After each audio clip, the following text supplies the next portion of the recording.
नाम है member and shareholder. 99.9% cases में दोनों सेम ही है, ठीक है। लेकिन मैंने छोड़ दिया क्या, 0.1% तो छोड़ दिया ना। जनरल रूल सब लोग इसे इंटरचेंज करके यूज करते हैं, जो मेंबर है वही शेयरहोल्डर है, जो शेयरहोल्डर है वही मेंबर है, लेकिन स्टिल दोनों में डिफरेंस है। क्या डिफरेंस है समझेंगे, ठीक है। मैंने शेयर बेचा अदिति को, समझना, मैंने शेयर बेचा अदिति को। मेंबर वो पर्सन है जिसका नाम रजिस्टर में लिखा है। भैया कौन सा रजिस्टर बताओ जरा, रजिस्टर ऑफ मेंबर था, रजिस्टर ऑफ मेंबर में मेरा नाम लिखा है तो मैं मेंबर हूं। शेयर सर्टिफिकेट मेरे पास है तो मैं ही शेयर होल्डर हूं। बात अच्छे से समझना, ठीक है। मैं मेंबर हूं, मैं ही शेयर होल्डर हूं। अब मैंने जैसे ही शेयर ट्रांसफर करने का सोचा तो मैं अदिति को शेयर ट्रांसफर कर रही हूं, समझना। मैंने शेयर अदिति को दे दिया कि भाई ये पुराना शेयर सर्टिफिकेट है, ये मैं तुझे दे रही हूँ, ये कंपनी को अपन को देना है। याद करो हम अग्रीमेंट बनाते हो, जो पुराना शेयर सर्टिफिकेट, ये दोनों दोनों चीज किसको देते हैं, किसको देते हैं, कंपनी को, कि कंपनी रजिस्टर में नाम चेंज करो। तो मैंने एक काम बोला अदिति को, अदिति तू ये कर लेना, ठीक है। डीड तेरे पास रखी है, शेयर सर्टिफिकेट तेरे पास रखा है, शेयर मैंने इसे दे दिया तो अदिति क्या बन गई है, शेयर होल्डर। लेकिन ये अभी कंपनी का मेंबर नहीं बनी, क्योंकि रजिस्टर में तो नाम किसका लिखा है, मेरा। क्या ये बात समझ में आ रही है। इसमें 2 महीने लग रहे हैं, इस पूरी होल प्रोसेस में जो 2 महीने लग रहे, ये शोल्डर तो बन चुकी है, ये शोल्डर तो बन चुकी है, लेकिन ये कंपनी का मेंबर नहीं बनी है। लेकिन जैसे ही कंपनी नया शेयर सर्टिफिकेट इशू करेगी तो ये शोल्डर भी बन गई और रजिस्टर में इसका नाम लिख देगी तो ये मेंबर भी बन गई। तो थोड़े टाइम के लिए बस एक डिफरेंस हो रहा है, अदरवाइज 99.9 केसेस में क्या होता है, दोनों एक ही होता है। जो शेयर है वही मेंबर है, जो मेंबर वही शेयर है। मेंबर कौन होता है भैया, जिसका रजिस्टर में नाम लिखा है। शेयर होल्डर कौन होता है, जिसके पास शेयर है। दोनों एक ही पर्सन होते हैं, लेकिन अगर वो उसे बेच रहे हैं तो कभी ऐसे सरकमस्टांसेस कि भैया इधर उधर ट्रांसफर होने में जब टाइम लगता है तो थोड़ा सा अलग होते हैं, दैट्स इट। और थोड़ी सी डेफिनेशन में जाएंगे, आपकी बुक में दे रखा है, कहां दे रखा है बताऊंगी, लेकिन अभी यहाँ पे स्क्रीन में देखेंगे, ठीक है। मेंबर शेयर होल्डर, मेंबर की डेफिनेशन आप देखोगे, मेंबर की डेफिनेशन यहाँ पर देखोगे, ठीक है, कि प्रिस्क्राइब तरीके से प्रॉपर मेंबर की डेफिनेशन दे रखी है। भैया मेंबर कौन होता है, जो मेमोरेंडम के टाइम पे क्या करता है, सब्सक्राइब करता है। मेंबर कौन होता है, जिसके रजिस्टर में नाम लिखा रहता है। भविष्य में कोई भी अलग से बाद में शेयर खरीदेगा वो भी मेंबर बन जाएगा, ठीक है। तो यस, मेंबर की डेफिनेशन गिवन है, लेकिन शेयर होल्डर की ऐसी कोई डेफिनेशन नहीं है। लेकिन जनरली हम शेयर होल्डर किसे समझते हैं, शेयर होल्डर वो पर्सन है जिसके पास शेयर होल्ड करके जिसने रखा है, ठीक है। चलिए नेक्स्ट क्या लिखा है, share holder become a member, share holder become a member. चलो फटाफट नेक्स्ट क्या लिखा है, share become member, share member बन जाएगा ना। अभी मैंने एग्जांपल बताया, अदिति को मैंने शेयर सर्टिफिकेट दे दिया, ये शेयर तो बन चुके हैं, लेकिन यही शेयर आगे चल के क्या बन जाएगा, मेंबर। कैसे बनेगा, जब कंपनी क्या करेगी, मेरा नाम कट कर कर इसका नाम एंट्री कर देगी, ठीक है। हिज नेम एंटर्ड, या फिर register of the member if he is, या फिर सब्सक्राइबर, ठीक है। मैंने अगर शेयर सब्सक्राइब करे तो मेमोरेंडम में मेरा नाम आ गया, ठीक है। रजिस्टर में बस चढ़ा देंगे तो मैं भी कंपनी का क्या बन जाऊंगा, मेंबर। चलिए जैसे ही मेमोरेंडम साइन करेंगे तो क्या बन जाते हैं हम, मेंबर। इन्होंने बोला अब जो ये शेयर वारंट बेयरर, ये टर्म्स अभी तुम्हें पता नहीं, भी डिटेल में हम जाएंगे, ठीक है। चलो शेयर की डेफिनेशन ऐसे कहीं दे रखी है क्या एक्ट में, नहीं। ओनरशिप ऑफ शेयर कैसे आ जाता है शेयर के पास, जब उसके पास शेयर सर्टिफिकेट है। नेक्स्ट, अगर कंपनी क्या है, कंपनी लिमिटेड बाय शेयर भी होती है, कंपनी लिमिटेड बाय गारंटी भी होती है, और कंपनी अनलिमिटेड भी होती है। इन्होंने कहा कि अगर कंपनी लिमिटेड बाय गारंटी है, हैविंग शेयर कैपिटल नॉन, याद आ रहा है, नॉट हैविंग शेयर कैपिटल। इन्होंने कहा कि भैया कंपनी लिमिटेड बाय गारंटी और नॉट हैविंग शेयर कैपिटल, उसमें क्या आपको शेयर मिलेगा, नहीं, लेकिन उसमें मेंबर होगा। कंपनी लिमिटेड बाय शेयर तो भैया शेयर होल्डर है, कंपनी लिमिटेड बाय गारंटी लेकिन नॉट हैविंग शेयर, अगर शेयर नहीं है तो वहां पे बंदा क्या कहलाएगा, मेंबर कहलाएगा, शेयर होल्डर नहीं कहलाएगा, क्योंकि शेयर होल्डर होने के लिए शेयर सर्टिफिकेट होना चाहिए, शेयर सर्टिफिकेट नहीं है। अगर मेमोरेंडम साइन करते हो तो मे बिकम शेयर होल्डर, लेकिन जब आपको प्रॉपर अलॉटमेंट हो जाएगा, रजिस्टर में नाम आएगा तभी आएगा। Holder of the share warrant, अभी शेयर वारंट का केस हम डिटेल में समझेंगे। तो कुल मिलाकर बस मैं अभी आपको क्या बता रही हूँ, शेयर होल्डर और मेंबर दोनों एक है कि अलग अलग, बताओ। जनरल रूल लोग इसे सेम ही मानते, एक्सेप्शनल केसेस में यस ये दोनों डिफरेंट होते, कभी कभार ऐसी सिचुएशंस होती, इवेंट्स होते जिसमें इन्हें डिफरेंट ट्रीट किया जाता है। क्लैरिटी है, चलो आओ बेटा जल्दी आओ। चलिए चैप्टर स्टार्ट करते हैं। चैप्टर स्टार्ट करते ही साफ इन्होंने बोला है कि भैया क्या पढ़ेंगे, कंपनीज एक्ट पढ़ेंगे और कंपनीज के साथ में क्या पढ़ेंगे, रूल्स पढ़ेंगे। ठीक है, चलिए सबसे पहली चीज सीखेंगे, कंपनी का मेंबर कौन होता है। कंपनी का मेंबर कौन होता है, जो क्या करता है, मेमोरेंडम को क्या करता है, सब्सक्राइब करता है। कंपनी का मेंबर कौन होता है, जो अग्रीमेंट, मतलब कि आज आप रिलायंस कंपनी के शेयर खरीदोगे तो आप कंपनी के क्या बन जाओगे, मेंबर बन जाओगे थ्रू अग्रीमेंट। ये अग्रीमेंट क्या होता है बच्चा, ये अग्रीमेंट कुछ भी हो सकता है, शेयर ट्रांसफर करके आपको मिल सकता है, या फिर आप शेयर सर्टिफिकेट परचेज करके कर सकते हो डायरेक्ट। ठीक है, चलिए, या फिर ये क्या है, ये क्या नई चीज है, कौन होता है beneficial owner, very good, demat account. अगर आपके शेयर्स इलेक्ट्रॉनिक फॉर्म में है, अगर आपके शेयर्स इलेक्ट्रॉनिक फॉर्म में है तो याद करो एनएसडीएल का नाम रजिस्टर में लिखा रहता है जिसे हम रजिस्टर्ड ओनर बोलते हैं, और बेनिफिशियरी आप जो मेन इन्वेस्टर होता है ना, वो एज अ बेनिफिशियल ओनर की तरह दिखता है। तो कुल मिलाकर मेंबर 3 तरीके से बना जा सकता है। पहला तरीका क्या है, सब्सक्राइब करना मेमोरेंडम, दूसरा तरीका अग्रीमेंट करना, देन तीसरा तरीका बेनिफिशियरी ओनर। ठीक है, तो यही चीज लिखा है कि सबसे पहले मेंबर समझते हैं, मेंबर की डेफिनेशन समझते हैं। मेंबर की डेफिनेशन में साफ बोल रखा है मेंबर कंपनी का जो मेमोरेंडम का सब्सक्राइबर होता है वो होता है। देन कोई भी पर्सन मेंबर बन सकता है, कैसे मेंबर बन सकता है, enter it's register of member, अपना नाम रजिस्टर करवाकर। ठीक है, तीसरा तरीका क्या लिखा है, क्या बनकर, बेनिफिशियल ओनर। ये बेनिफिशियल ओनर कैसे बनता है, डिपॉजिटरी के रिकॉर्ड में बेनिफिशियल ओनर का नाम लिखा रहता है। क्लैरिटी है, 3 तरीका।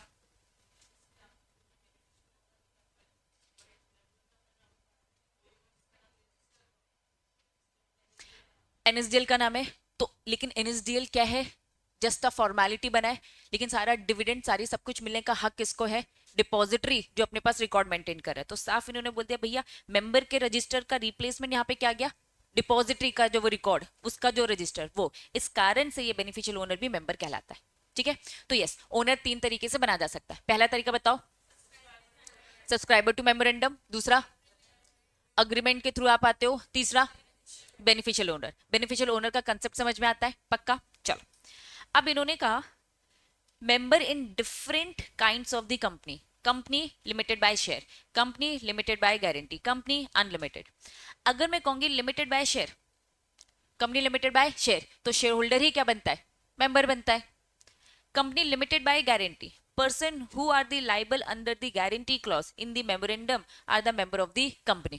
अब देखो, अगर मैं कहूंगी कि गारंटी वाले के भी 2 केसेस है, company limited by guarantee 2 case है, हैविंग शेयर कैपिटल होता है ना, हैविंग शेयर कैपिटल और नॉट हैविंग शेयर कैपिटल। अब हैविंग शेयर कैपिटल में शेयर होल्डर ही क्या है, मेंबर है। लेकिन नॉट हैविंग शेयर कैपिटल की अगर मैं बात करूं तो यहाँ पे क्या है, बस मेंबर है। जो गारंटी दे रहे हैं वो क्या कहलाएंगे, मेंबर। ये शेयर होल्डर नहीं कहलाएंगे। क्यों शेयर होल्डर नहीं कहलाएंगे, क्योंकि शेयर सर्टिफिकेट है ही नहीं। तो कब कब मेंबर और शेयर होल्डर डिफरेंट हो जाते हैं, एक सिचुएशन जब ट्रांसफर करे वो बीच का ड्यूरेशन, दूसरा company not having share capital, तो भैया वहां पे मेंबर आ जाता है लेकिन कौन नहीं आता, शेयर होल्डर टर्म हम यूज नहीं करते। तो ऐसी कुछ कुछ सिचुएशंस है जब हम इन्हें दोनों को डिफरेंट ट्रीट करते हैं। क्लैरिटी। नेक्स्ट, कंपनी क्या है, अनलिमिटेड, इसमें भी 2 केसेस है, having share capital, not having. तो हैविंग शेयर कैपिटल में मेंबर शेयर होल्डर दोनों सेम है, नॉट हैविंग में क्या है, ओनली मेंबर, शेयर होल्डर नहीं। क्लैरिटी है, पक्का। चलिए, हेडिंग बताओ क्या लिखा है, essential elements. Membership of the company को लेके हम कुछ इंपॉर्टेंट चीजें पढ़ रहे हैं। इन्होंने कहा कि भैया 2 इंपॉर्टेंट बातें, सबसे पहले तो क्या होना चाहिए, अग्रीमेंट, मतलब कि आपने एप्लीकेशन जो दी होती है कि भैया हम आपको पैसा दे रहे, हम इस एप्लीकेशन को एक्सेप्ट कर रहे, तो दोनों के बीच में क्या हो गया, अग्रीमेंट। और अग्रीमेंट होते ही आपका नाम कहाँ पे डाल दिया जाएगा, रजिस्टर में एंट्री हो जाएगी।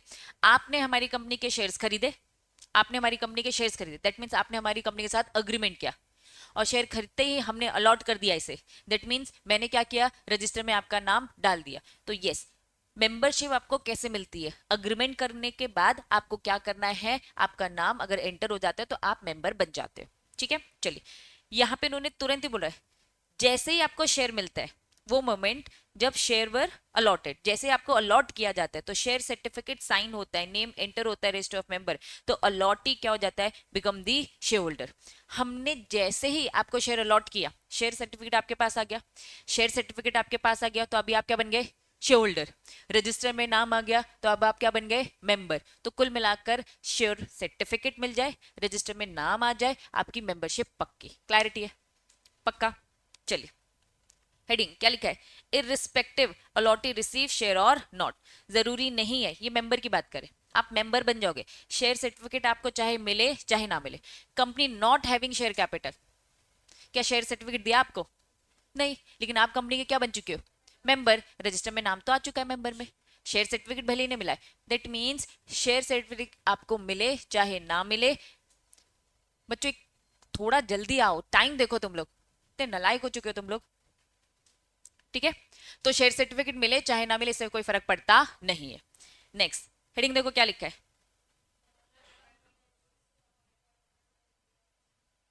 चलिए इंडियन कॉन्ट्रैक्ट एक्ट, कहां पढ़ा इंडियन कॉन्ट्रैक्ट एक्ट, सीएससीटी में डिटेल में पढ़ा था। कॉन्ट्रैक्ट की डेफिनेशन भी याद होगी तुम लोग को, है ना, वो कौन याद करता है, चलो कोई बात नहीं। क्या ये मालूम है, कैपेसिटी ऑफ द पार्टीज था, माइनर कॉन्ट्रैक्ट नहीं कर सकता, अनसाउंड माइंड कॉन्ट्रैक्ट नहीं कर सकता, और इंसॉल्वेंट। वेरी गुड, याद तो है, क्यों इतना डरते हो। तो साफ यहां पे बोला है कॉम्पिटेंट टू कॉन्ट्रैक्ट, ठीक है, कॉम्पिटेंट टू कॉन्ट्रैक्ट। अगर मैं आपको ये बोल रही हूं कि भाई किसके साथ कॉन्ट्रैक्ट करो, किसको शेयर दे रहे हो, शेयर किसको दे रहे हो, भैया उसको देना जो कौन है, मेजोरिटी में आता है, जो कौन है, साउंड माइंड है, डिस्क्वालिफाइड बाय द लॉ ना हो, मतलब ये किसकी बात करें, इंसॉल्वेंट की बात करें। आप सॉल्वेंट हो, आप क्या हो, सॉल्वेंट। आप जब कंपनी के शेयर सर्टिफिकेट लेते हो दैट मीन्स आपका और कंपनी के बीच में क्या हो रहा है, कॉन्ट्रैक्ट। तो भाई कॉन्ट्रैक्ट होने के लिए एलिजिबिलिटी होनी चाहिए, पार्टी के पास कैपेसिटी होनी चाहिए, एक तरफ कंपनी है एक तरफ आप लोग है। क्या आप कॉन्ट्रैक्ट कर पाओगे, भैया आप मेजर हो क्या, नहीं हो, आपकी एज हो गई क्या अभी मेजर वाली, नहीं, तो क्या आप डायरेक्ट शेयर खरीद सकते हो, बिल्कुल नहीं खरीद सकते, लेकिन विथ गार्जियन ले सकते हो, ठीक है। चलो साउंड माइंड चाहिए हमें, और कौन चाहिए, जो लॉ के द्वारा डिस्क्वालिफाइड ना हो, सिंपल भाषा में बोलूं तो इंसॉल्वेंट ना हो, और सिंपल सॉल्वेंट हो, पैसा होना चाहिए। क्यों भाई, मेजोरिटी का जो एज वाला नहीं है, माइनर है, मतलब वो अभी इतना मैच्योर नहीं हुआ है कि अपने लिए सही गलत फैसले ले पाए। अनसाउंड माइंड, दिमाग से स्टेबल नहीं है। जो इंसॉल्वेंट हो चुका है ना, वो दिमागी रूप से बहुत ज्यादा स्टेबल नहीं है, मतलब उसे टेंशन बहुत ज्यादा है, तो शायद वो अपने डिसीजंस गलत ले ले। तो इस कारण से इन तीन लोगों को बोला भैया आप कॉन्ट्रैक्ट नहीं कर सकते, ठीक है। अगर आप मेजर हो तो कर पाओगे, साउंड हो तो कर पाओगे, सॉल्वेंट है तो कर पाओगे, ठीक। चलो फिर से रिपीट, अभी हमने पढ़ा कैसे कैसे मेंबरशिप मिल जाएगी। पहला तरीका क्या है, मेमोरेंडम को सब्सक्राइब करके। दूसरा तरीका क्या है, अग्रीमेंट। तीसरा तरीका भी क्या बताया था, बेनिफिशियल ओनर। आखिर में बस क्या बोला भैया, रजिस्टर में कैसे भी आपका नाम आ जाए, जैसे कंपनी गारंटी वाली, नॉट हैविंग शेयर कैपिटल, बस नाम आ गया तो आपकी कंपनी में आप क्या कहलाओगे, मेंबर। लेकिन चलो अग्रीमेंट वाली चीजों को पढ़ते हैं। अग्रीमेंट वाली चीजों में क्या है, आपने एप्लीकेशन दिया विथ मनी, मैंने आपको अलॉट किया, तो पहला केस क्या बोल दिया उन्होंने, अलॉटमेंट। दूसरा केस क्या बोला उन्होंने, ट्रांसफर, जो अभी मैं आपको बता रही थी, ठीक है। तीसरा क्या है, क्या होता है ट्रांसमिशन, बस डेथ होती है। दो केसेस में ट्रांसमिशन होता है, डेथ और, सही जा रही हो लेकिन सही टर्म यूज नहीं किया। वो अनसाउंड ही होता है लुनेटिक यार। एक और था अनसाउंड, जिसको लुनेटिक भी बोलते हैं, लेकिन दो सिचुएशन थी जिसमें ट्रांसमिशन होता है। क्या इंसॉल्वेंट भूल गए हो तुम लोग, किसने बोला इंसॉल्वेंट, क्रेडिटर वेडिटर में फंस गए, लोन वोन में फंस गए, भैया वो कौन होता है, इंसॉल्वेंट, नहीं चुका पा रहा वापस। ट्रांसमिशन क्या होता है, bye operation of law. Bye operation of law किस किस के पास जाता है, अगर डेथ हो गई है तो उसके लीगल हायर को। याद करो इंसॉल्वेंट हो जाता था तो एक ऑफिसर आता था, याद आ रहा है, क्या था वो, उसके पास उसका शेयर आ जाता था, ठीक है। तो दो चीजें याद करना है, देखो तुमको थोड़ा कंटेंट को वाइडर करना पड़ेगा। डेथ, दूसरा केस क्या है, इंसॉल्वेंट, ठीक है, पूछूंगी तो फिर से बताना। चलिए वापस क्या पढ़ रहे, एंटर करें इनटू अग्रीमेंट, ठीक है। पहला अलॉटमेंट क्यों बोला, क्योंकि पहले एप्लीकेशन दोगे, ऑफर करोगे, हाँ हम फिर मैंने से एक्सेप्ट कर दिया, अलॉटमेंट हो गया, तो बोथ वे हो गया। दूसरा क्या बोला, ट्रांसफर करके। नेक्स्ट क्या बोला, ट्रांसमिशन। ट्रांसमिशन में डेथ भी आता है और इंसॉल्वेंट भी आता है। ये भी कुछ सुना सुना सा लग रहा है। स्टॉपल, स्टार्टिंग के फर्स्ट सेकंड चैप्टर में भी पढ़ा था। स्टॉपल पार्टनरशिप को एक्सप्लेन करी थी कि पार्टनर बन जाता है बाय स्टॉपल। कुछ एग्जाम्पल याद आ रहा है, ए और बी इनकी फर्म थी, सी एक अलग से बंदा था, इसके पास डी आता है कि मुझे एक प्रोजेक्ट में काम करवाना है, ठीक है, वेरी गुड। डी जाता है सी के पास कि भैया मुझे ये काम करवाना है, सी बोलता है हाँ अपनी एक फर्म है ए बी की, इसके पास से करवाते हैं, ठीक है। सी जैसे ही लेकर जाता है तो भैया डी क्या सोच रहा है कि फर्म इसने बोला इसी की है, दैट मीन्स फर्म में पार्टनर कितने, ए बी सी, ऐसा कौन सोच रहा है, ऐसा डी सोच रहा है। डी ऐसा सोच रहा है कि भैया ये फर्म में ना ये 3 लोग हैं, चलो एक दोस्त मेरा भी है सी, तो एक काम करता है ये काम मैं इसी को दे दूं, कल को लफड़ा हो जाता है, कुछ लॉस हो जाता है, तो भैया डी केस कर देता है, तो लाइबल कौन हो जाएगा, फर्म में ए बी तो होंगे होंगे, साथ में सी भी हो जाएगा बाय स्टॉपल। बाय स्टॉपल मतलब कि सी ये बोलकर स्टॉप नहीं कर सकता, मना नहीं कर सकता कि नहीं भैया मैं तो हुई नहीं। सी को पता था कि डी ऐसा सोच रहा है कि ये हमारी फर्म है, इस कारण से ये काम दे रहा है, और उसने भी उसे मना नहीं किया, उसने भी उसका फायदा उठाने उसे दिया, तो जानबूझकर उसने किया। तो सेम बच्चा, ए बी सी तीनों पार्टनर माने जाएंगे और तीनों लॉस के लिए लाइबल होंगे। ये तो हुआ पार्टनर की कहानी। स्टॉपल, बाय स्टॉपल सी भी क्या हो गया है, पार्टनर डिक्लेयर। अब यहां कहानी ये है, A B C, sorry A B, ये कंपनी के कौन है, मेंबर, रजिस्टर में इनका नाम लिखा है, ठीक है। सी ने बोला मेरा भी रजिस्टर में नाम लिख दो, मैं भी मेंबर बनना चाहता हूँ। स्टार्टिंग में कंपनी ने बोला कि नहीं नहीं भाई मुझे नहीं बनाना तुझे, तो सी ने बोला ठीक है मत बनाए, कोई दिक्कत नहीं। बाद में कंपनी ने खुद से ही रजिस्टर में सी का नाम लिख दिया। पहले सी ने रिक्वेस्ट करी थी, सी ने पहले रिक्वेस्ट करी थी, बाद में जब सी ने रिक्वेस्ट करी थी उस टाइम पे तो रिजेक्ट कर दिया। फॉर एग्जाम्पल जब भी अलॉटमेंट होता है तो कुछ को दिया जाता है, कुछ को नहीं दिया जाता है। फॉर एग्जाम्पल इतने सारे लोगों ने एप्लीकेशन दी, मैंने इन सबको एक्सेप्ट किया, तुमको रिजेक्ट कर दिया, ठीक है। बाद में जब रिजेक्ट हो चुका है तो खुद से मैं आशिका और अलमस का दोनों का नाम लिख देती हूँ रजिस्टर में। आशी और अलमस दोनों को ये बात पता है, दोनों को ये बात पता है, उन्होंने मुझे रोका भी नहीं। उनके दिमाग में था कि पहले हम मांग ही रहे थे, रिजेक्ट हो गया, अब अपने से आ गया तो अच्छी बात है, हम कुछ नहीं बोलते, शांत है, ना हाँ बोला ना बोला। अगर हाँ बोला है तो भैया कॉन्ट्रैक्ट हो गया, लेकिन ये अभी शांत है। लेकिन इनके सामने मैं रजिस्टर में नाम लिख रही थी, इन्होंने क्या किया, मुझे रोका भी नहीं, मैंने और 2 लोगों का नाम लिख दिया, इन्होंने मुझे रोका भी नहीं। कल को कंपनी का लिक्विडेशन हो जाता है, वाइंड अप हो जाता है, ठीक है। अब सब लोगों से पैसे मांगे जाते हैं, सब ने एक अमाउंट तक की गारंटी देने का वादा किया था, इनका भी नाम मैंने लिखा था। तुम लोग अपने गारंटी के अकॉर्डिंग पैसा दे रहे हो और उस टाइम पे ये दोनों मुकर जाते हैं। ये दोनों क्या बोलते हैं, हमने थोड़ी ना बोला था नाम लिखने को, जब हमने रिक्वेस्ट करी थी उस टाइम पे तो लोगों ने रिजेक्ट कर दिया था, लेकिन जब नाम एंटर हो रहा था तब उन्होंने मना क्यों नहीं किया। उनको लगा कि फायदा मिले तो मिल जाए, लेकिन जब नुकसान हुआ तब उन्होंने ना बोला, तो बाय स्टॉपल ये कंपनी के मेंबर कहलाएंगे और इनसे भी पैसा लिया जाएगा। बात समझ में आई। इट इज जस्ट लाइक अभी जो मैंने पार्टनर का एग्जांपल दिया, सी को पता है कि डी ऐसा सोच रहा है, तो उसने क्या उसको अलग से बोला कि नहीं भाई ये मेरी नहीं है, तुझे खुद से देना है तो दे दे, अदरवाइज लॉस के लिए वो लाइबल ना हो, इसलिए उसने पहले ही क्लियर किया। जब मैं नाम लिख रही तो क्या इन लोगों ने क्लैरिटी दी कि भाई मेरा क्यों लिख रहे हो, मुझे नहीं बनना, मतलब ये अंदर ही अंदर चाहते थे बन जाए। अब जब लॉस आ गया तो निकलने की सोच रहे, तो लॉस में भी निकलने देंगे नहीं, तो बाय स्टॉपल आप क्या बनते हो, मेंबर बन जाते हो। एक्चुअल में स्टॉपल समझ में आया, यही था जो समझने वाला है। वापस, कंपनी का मेंबर कितने तरीके से बनेंगे, यहां तो उन्होंने पूरे 4 तरीके बताए। पहला क्या बोला, सब्सक्राइब कर कर। नेक्स्ट क्या बोला, थ्रू अग्रीमेंट, अग्रीमेंट के अंदर की डिटेलिंग। अलॉटमेंट समझ में आया, ट्रांसफर समझ में आया, ट्रांसमिशन समझ में आया, स्टॉपल समझ में आया। चलिए, ownership, beneficial owner, deposit record समझ में आया, और फाइनली रजिस्टर में नाम लिखकर। इन्होंने कहा इसी को डिटेल में समझाएंगे। अब सब्सक्राइबर की अगर मैं बात करूं, in case subscriber is non application या फिर allotment is necessary to become a member, इन्होंने कहा कि भैया मेमोरेंडम में आ गया ना, साइन कर दिया ना, तो भाई अब आगे चल के तुम्हारी आगे की फॉर्मेलिटी होगी। इसने अभी एप्लीकेशन नहीं दी, क्योंकि एप्लीकेशन वाली रिक्वेस्ट कौन सी होती है, जो बाद में खरीदते हैं, तो एप्लीकेशन अलॉटमेंट वाली रिक्वेस्ट बाद में होती है। मेमोरेंडम में आ गए ना तो ही ये बाय मेमोरेंडम क्या बन जाते हैं, मेंबर बन जाते हैं।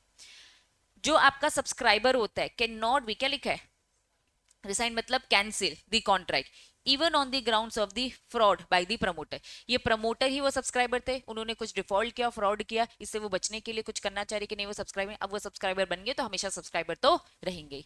क्लैरिटी है, पैसे तो उन्होंने दिए।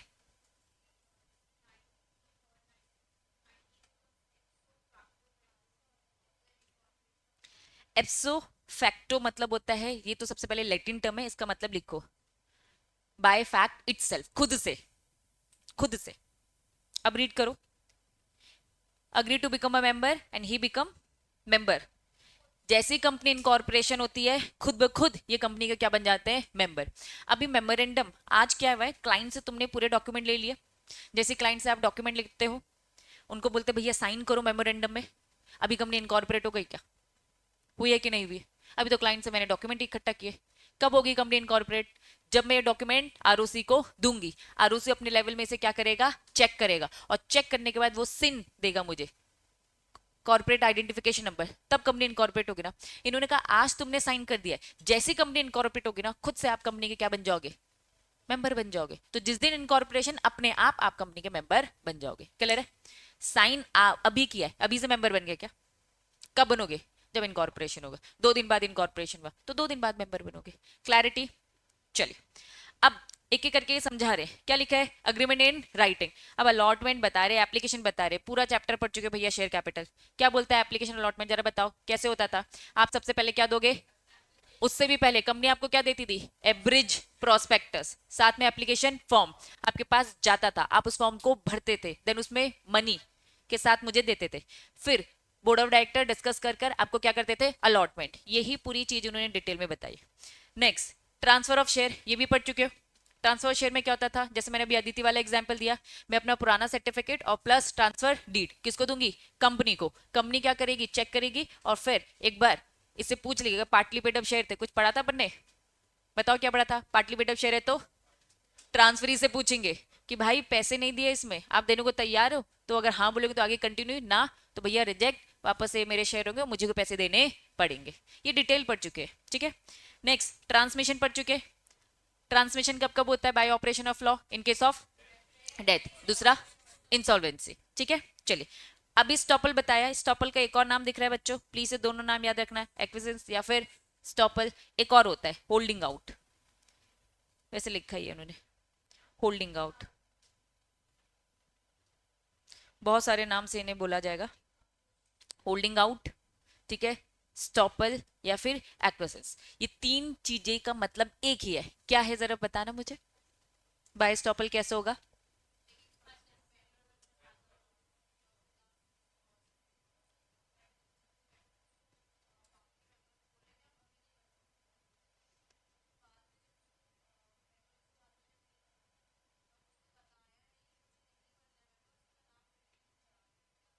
बताया उसने, रुको रुको रुको, सुनो सुनो, तुम लोग पूरा केस बता रहे हो, अगर मैं तुमसे मीनिंग पूछ रही हूँ तो मीनिंग में क्या होगा कि आप, आपके सामने कुछ हो रहा है, आपने उस चीज को एक्सप्रेस नहीं किया। Very good. स्टॉपल मतलब आप जो स्टॉप कर रहे हो ना, जो आप रोक रहे हो, डिनाई कर रहे हो, अब नहीं, लेटर डेट से अगर आप डिनाई कर रहे हो तो बात मानी नहीं जाएगी। जैसे फॉर एग्जाम्पल अल्मस और आशी, लेटर डेट जब लिक्विडेशन में जब पैसे मांगने लगे, लेटर डेट में डिनाई कर रहे हो। जैसे वो पार्टनर जब लॉस हो गया, उसके सर पर आ गई बात, तब वो डिनाई करे, जबकि कुछ बातें आपको पहले ही क्लियर कर देनी चाहिए थी। तो लेटर डेट से जो भी चीज आप डिनाई कर रहे हो, उसको स्टॉप कर रहे हो, उसे हम आपको रोकने, है ना, नहीं करने देंगे, मतलब आप लाइबल हो जाओगे, ठीक है। चलो रीड करो एक बार बस इसका language. A person is deem to be a member, बंदा क्या हो जाएगा, मेंबर मान लिया जाएगा। If he allow his name, अगर वो अपना नाम अलाउ करता है विदाउट सफिशिएंट कॉज, कुछ नहीं कह रहा है, एकदम चुप है, ठीक है, on the register of the member, he is stop from, ये है वो line, he stop from denying his membership. वो जो मेंबरशिप के लिए डिनाई कर रहा है ना, इससे उसको रोका जा रहा है कि तू मेंबर है। बात समझ में आई? पक्का? चलो, holding of share, beneficial owner तो समझ में आता है, जो डिपॉजिटरी के रिकॉर्ड में है।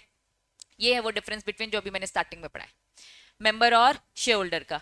मेंबर पहला क्या बोल रहा है, मेंबर की डेफिनेशन है, शेयर होल्डर की कोई डेफिनेशन ऐसी नहीं है।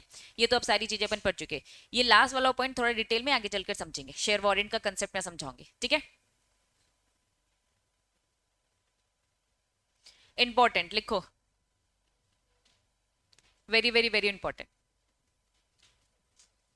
चलिए। हम्म,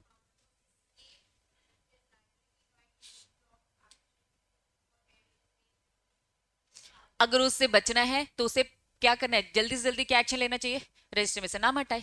जब मैं आशी और अलमस का नाम लिख रही थी ना, जब उन्हें पता चला, तो उन्हें जल्दी से जल्दी क्या एक्शन लेना चाहिए था, उसी टाइम बता दो, 2 महीने 4 महीने बाद बता दो। आप कब बता रहे हो, जब हम तुमसे पैसे मांगने आ रहे, जब सर पे लाइबिलिटी आ गई, तो कह रही कि भैया बचना चाहते हो तो नाम हटा दो, जल्दी से जल्दी डिसीजन ले लो। नहीं, पहले से वो अगर चुप रहता है तो लाइबिलिटी आएगी ना। ये कह रहे इससे बचने के लिए, लैंग्वेज क्या बोल रहा है, अगर आप चाहते हो, स्किप करना चाहते हो अपनी लाइबिलिटी, इस लाइबिलिटी से बचना चाहते हो, तो जितनी जल्दी प्रॉम्प्ट एक्शन, मतलब जितनी जल्दी हो सके आपको क्या करना है, एक्शन लेना है। एक्शन क्या लेना है, रजिस्टर में से नाम हटाना है। क्लैरिटी है। लाइबिलिटी से बचना चाहते हो तो पहले ही हटा लो नाम। एग्जाम्पल के अकॉर्डिंग आज मैंने किया, इनको अभी नहीं पता चला, 2 महीने बाद पता चला, तो जब पता चला तब हटाओ ना। क्यों 10 साल बाद जब लिक्विडेशन हुआ तब कह रहे हो अरे यार हमारे साथ गलत हुआ था, हमने उस टाइम पे बोला नहीं, क्यों नहीं बोला, लाइबल हो। क्लियर है। फायदा मिल रहा था तो शांत था, डिविडेंड घर पे आ रहा था तो कोई दिक्कत नहीं थी, है ना। दिक्कत कब हुई, जब एक दिन लाइबिलिटी भी आ गई घर पर। ठीक। चलो, important, very very very important, start करेंगे। क्या लिखा है, who may become a member, कौन कौन मेंबर बन सकता है। क्या एक कंपनी दूसरी कंपनी की मेंबर बन सकती है, बिल्कुल बन सकती है, कोई दिक्कत नहीं। नेक्स्ट, सब्सिडरी कंपनी बन सकती है कि नहीं बन सकती है, क्वेश्चन मार्क। वेरी गुड, पूरी डिटेलिंग पढ़ेंगे। एक काम करते हैं, जिस जिसमें क्लैरिटी है, कंपनी को लेकर तो कोई टेंशन नहीं, एक कंपनी दूसरी कंपनी की मेंबर बन सकती है, माइनर का जरा बताओ। नहीं बन सकता कि बन सकता है, बन सकता है लेकिन गार्जियन आएगा। और आपको एक सजेशन दिया जा रहा था, पूरा का पूरा पैसा पहले ही ले लो, फुल्ली पेड कर लो, क्योंकि बाद में नाटक किसका होता है, पैसे का। पार्टली पेड अप है तो भैया माइनर मुकर गया तो आप उसे वसूल नहीं पाओगे, लेकिन इसमें डिटेल में केस के साथ डिस्कस करेंगे। चलिए, कुछ पार्टनरशिप फर्म, कुछ याद आ रहा है मुझे, पार्टनरशिप फर्म, क्या एक पार्टनरशिप फर्म किसी कंपनी का मेंबर बन सकती है, बिल्कुल भी नहीं। लेकिन हमने एक्सेप्शन पढ़ा था कि सेक्शन 8 कंपनी प्रॉफिट वाली, नॉन प्रॉफिट वाली कंपनी है, समाज सेवा के लिए है, तो भैया तुम पार्टनरशिप फर्म हो, तुमको इन्वेस्ट करना ही है तो डोनेशन करो फिर सेक्शन 8 कंपनी में। तो कुल मिलाकर सबकी डिटेल स्टडी करेंगे। अभी बस लिखा है कंपनी बन सकती है, बन। सब्सिडी जनरल रूल नहीं, लेकिन एक्सेप्शनल केसेस है, तो चलो एक एक करके लाइन बाय लाइन डिटेल में पढ़े, और बहुत इंपॉर्टेंट है, केसेस बनते हैं इसमें। पहला केस क्या लिखा है, कंपनी बन सकती है, इसमें कोई टेंशन नहीं, कंपनी एक लीगल पर्सन है, क्योंकि कंपनी के एक लीगल अलग से एंटिटी है, लीगल आइडेंटिटी है, इस कारण से वो अपने नाम पे कुछ भी खरीद सकती है। भैया जमीन खरीद सकती है, घर खरीद सकती है, बिल्डिंग खरीद सकती है, तो भैया एक शेयर नहीं खरीद पाएगी क्या, आराम से खरीद सकती है। Company can not become a member of it self, समझो अब, ये तो समझ में आ गया। एक कंपनी दूसरी कंपनी की बन सकती है, ये एबीसी कंपनी है, ये XYZ कंपनी है, एबीसी कंपनी XYZ कंपनी के शेयर खरीदना चाहती है, खरीद सकती है। अब दूसरा, एबीसी कंपनी अपनी ही एबीसी के शेयर्स खरीदना चाहती है, सुना है क्या कभी ऐसा केस, नहीं, वो यही कह रहे हैं वापस, company can not become a member of it self. ITX company अपनी कंपनी के शेयर खरीद लेगी क्या, नहीं, दूसरी कंपनी के खरीद सकते हैं, अपने खुद के खरीद नहीं सकते। क्लैरिटी, पक्का, ये दो बातें लिखेंगे, 2 पॉइंट लिखेंगे, वेरी वेरी वेरी इंपॉर्टेंट। ये बॉक्स दिख रहा है आपको, सेक्शन नंबर 19, सेक्शन नंबर 19 बोलता है subsidiary company can not become a member of its holding, ये आपका जनरल रूल है।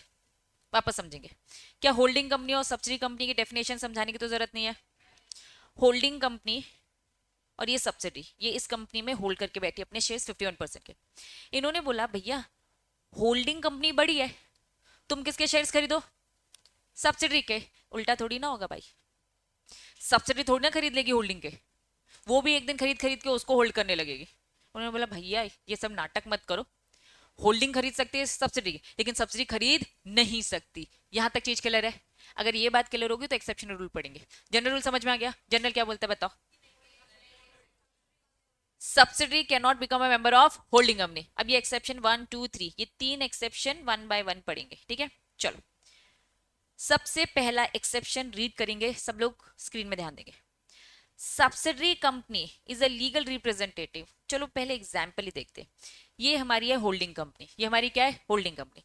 इस होल्डिंग कंपनी का ये कौन है, ये कौन है, शेयर होल्डर। ये होल्डिंग कंपनी का शेयर होल्डर है, समझना। होल्डिंग कंपनी का एक शेयर होल्डर है। शेयर होल्डर जो बना है, इसने इसने एक कंपनी को अपना लीगल रिप्रेजेंटेटिव बना के रखा है। What do mean by legal representative? मेरे जाने के बाद, लीगल हायर, मेरे जाने के बाद ये शेयर का मालिक बनेगा, ठीक है। अब यहां ये बंदा था, इसने अपना लीगल रिप्रेजेंटेटिव उसको बनाया कंपनी को, समझना। इसने अपना लीगल रिप्रेजेंटेटिव इसको बनाया कंपनी को। बना सकते इंसान को भी बना सकते, अपने बच्चों को दे सकते, अपने फैमिली को, अपने दोस्त को, किसी को भी दो, तुम्हारी मर्जी यार। इसने कहा भैया मैं एक कंपनी को दूंगी। ट्रस्ट में सुना होगा तुमने, डोनेट कर देते हैं, ठीक है। तो ये सारी कहानियां हैं। तो भैया इस बंदे ने बोला भैया मैं किसको दूंगा, एक कंपनी को। तो कंपनी क्या बनी घूम रही है, लीगल रिप्रेजेंटेटिव, ठीक है, किसका, होल्डिंग कंपनी का। अब कायदे से सीन ये है कि भैया ये तो होल्डिंग कंपनी है, ठीक है, ये तो होल्डिंग कंपनी है। इसका जो शेयर होल्डर है उसने कहा मेरे जाने के बाद ये किसको मिलेगा, एस लिमिटेड को मिलेगा। अब वो एस लिमिटेड क्या है, इस होल्डिंग कंपनी की क्या है, सब्सिडरी कंपनी है। अब उसके जाने के बाद मिलेगा ना, जब तक जिंदा है तो वो तो वही है। तो अब ये क्योंकि चला गया, तो उसके बाद ये लीगल रिप्रेजेंटेटिव बना घूम रहा है, किसका बना घूम रहा है, उस बंदे का, उस शेयर होल्डर का, जो होल्डिंग कंपनी का शेयर होल्डर है। अब लैंग्वेज रीड करो, पहली लैंग्वेज रीड करेंगे आपकी बुक की। Where a subsidiary company, general rule, subsidiary company के पास होल्डिंग कंपनी के शेयर्स नहीं होंगे। Exception, subsidiary company holding company के शेयर होल्ड करके रख सकती है as a legal representative of the deceased member of the holding company. पहला केस समझ में आ गया, ठीक है। डायरेक्ट थोड़ी ना ले रखा है, इनडायरेक्टली आ सकते हैं, क्लैरिटी। सेकंड, सेकंड रीड करेंगे एग्जाम्पल पहले। एक तरफ आपकी क्या है, होल्डिंग कंपनी। इस होल्डिंग कंपनी का भैया कौन है, शेयर होल्डर। इस होल्डिंग कंपनी का कौन है, एक शेयर होल्डर, ठीक है। चलो, एक तरफ इस होल्डिंग कंपनी की कौन है, सब्सिडरी कंपनी। चलिए समझेंगे। ये जो शेयर होल्डर है, ये जो शेयर होल्डर है, इसका एक बेटा है, ठीक है। वो क्या है भाई, माइनर। उसने कहा कि भैया मैं ये किसको देना चाहता हूँ, अपने माइनर बच्चे को लीगल रिप्रेजेंटेटिव को देना चाहता हूँ। लेकिन जो वो माइनर है वो अभी ले तो सकता नहीं है। माइनर के साथ क्या लगेगा, माइनर के साथ कौन लगेगा। तो उसने कहा कि भैया गार्जियन में मेरे मेरे अलावा कोई भी नहीं है, तो मैं एक ट्रस्टी को क्या बना रहा हूं, गार्जियन बना रहा हूं, समझना। वापस, मैं शेयर होल्डर हूं होल्डिंग कंपनी का, मैं अपने बच्चे को देना चाहता हूं। लेकिन जब मैं अपने बच्चे को देना चाहता हूँ वो माइनर है, माइनर को मैं तब तक नहीं दे सकता जब तक गार्जियन आ जाए। गार्जियन हो सकता है उसके डैडी बन जाए, लेकिन मैं कह रही हूँ कि मेरे अलावा जिंदगी में उसका कोई है ही नहीं। तो अब मैंने किसी आर्टिफिशियल बॉडी को बनाया, वो आर्टिफिशियल बॉडी ट्रस्टी है, और ट्रस्टी कौन है, एस लिमिटेड। तो भाई तेजा गया तो भैया बाला के पास आना चाहिए माइनर, लेकिन माइनर तो भैया अभी कुछ भी नहीं है, वो बस शेयर होल्ड करके बैठा है, किसके बिहाफ में, माइनर के बिहाफ में, एज अ ट्रस्टी। तो subsidiary company as a, language read करो अपनी बुक के, क्या लिखा है, सब्सिडरी कंपनी होल्ड करके बैठी है शेयर्स एज अ ट्रस्टी। पहले दो एग्जाम्पल समझ में आ गए। वापस, पहला एग्जाम्पल क्या था, उसने कहा मेरा कोई नहीं है, मैं सीधा किसे दे रही हूँ, एक कंपनी को दे रही हूँ, और वो कंपनी क्या थी, होल्डिंग कंपनी की सब्सिडी थी। दूसरे केस में मैं अपने बच्चे को दे रही हूँ, लेकिन माइनर है वो। अब क्योंकि वो माइनर है तो माइनर के साथ बिना गार्जियन के कुछ होता नहीं, गार्जियन कोई है नहीं, तो मैंने क्या बना दिया, एक आर्टिफिशियल बॉडी ढूंढी। आर्टिफिशियल बॉडी में मैंने एक कंपनी को बताया कि तुम ट्रस्टी हो, ये तुम्हारा बेनिफिशियल ओनर है, ठीक है। जैसे ये मेजर होगा तो किसको मिलना चाहिए, बच्चे को वापस मिल जाएगा। लेकिन जब तक वो बच्चा मेजर नहीं होगा, माइनर रहेगा, तब तक के लिए ट्रस्टी की तरह तुम इसे होल्ड कर कर रखोगे, क्लैरिटी। तो सब्सिडरी के पास कभी भी होल्डिंग कंपनी के शेयर्स नहीं मिलेंगे, लेकिन 3 केसेस में मिलेंगे। पहला case as a legal representative, दूसरा केस एज अ ट्रस्टी, तीसरा केस ये होल्डिंग कंपनी जो बनी घूम रही है ना, ये BCXYZ, ये हमारी होल्डिंग कंपनी और ये हमारी सब्सिडी कंपनी। होल्डिंग सब्सिडी का रिश्ता कब आता है, जब 51%, और वो कॉम्पोजिशन वाला जो पॉइंट पड़ा था, मैं अभी 51% वाला ले रही हूँ। स्टार्टिंग से 51% नहीं थे ना, होल्डिंग कंपनी ने धीरे धीरे खरीदा, होल्डिंग कंपनी ने पहले 15% खरीदा, होल्डिंग कंपनी ने इसके 15% खरीदा, इसने भी इसके क्या खरीद रखे, 10% खरीद के रखे। तब तो ऐसा रूल नहीं है ना। रूल कब आता है, जिस दिन से वो सब्सिडी बन जाएगी ना, अब वो नहीं खरीद सकती। लेकिन जब तक वो सब्सिडी नहीं थी तब तो दोनों एक दूसरे के खरीद सकते थे। रीड करो, subsidy company is a shareholder before it's become a subsidy company of the holding company. क्या बात समझ में आ रही है? मैंने मार्च में खरीदा, किसके शेयर्स खरीदे, अपनी होल्डिंग कंपनी के। अब अक्टूबर में आके ये होल्डिंग कंपनी, उस टाइम पे नहीं, उस टाइम पे मैं कहूंगी एबीसी कंपनी के खरीदे। अब अक्टूबर में आके ये एबीसी कंपनी मेरे 51% शेयर खरीद लेती है, जिस कारण से मैं क्या बन जाती हूँ, आज सब्सिडी बनी। पहले तो सब्सिडी नहीं थी, मैंने आपकी कंपनी के शेयर तब खरीदे थे जब मैं सब्सिडी थी ही नहीं, बाद में बनी। तो अब होगा क्या, इन्होंने कहा कि ठीक है ले तो लिया है, कैंसिल तो करेंगे नहीं, लेकिन आप मीटिंग में नहीं आओगे वोट देने, क्योंकि आप हमारे डिसीजन कैसे ले सकते हो? होल्डिंग कंपनी तो ज्यादा बड़ी है ना, होल्डिंग कंपनी तो ज्यादा बड़ी। हम कह रहे हैं सब्सिडी तू मत ले, क्योंकि तेरी बात नहीं मानी जाएगी, तू तो छोटा हो गया इसके लिए। लेकिन तुमने क्योंकि पहले शेयर्स खरीद लिए थे, तो तुझे मेंबर तो हम दे रहे, लेकिन तुझे वोटिंग वोटिंग में डिसीजन लेने का हक नहीं है, हक छीन लिया जाएगा। क्या ये बात समझ में आई? ये डाउट था, चलो क्लैरिटी है बच्चों। General rule, subsidy holding company के शेयर नहीं ले सकती, 3 केसेस में ले सकती है। पहला, लीगल रिप्रेजेंटेटिव, दूसरा एज अ ट्रस्टी, तीसरा पहले सब्सिडी बनने से पहले ले चुकी थी तो वो भी अलाउड है, लेकिन हाँ कुछ पावर आपके पास नहीं रहेंगे।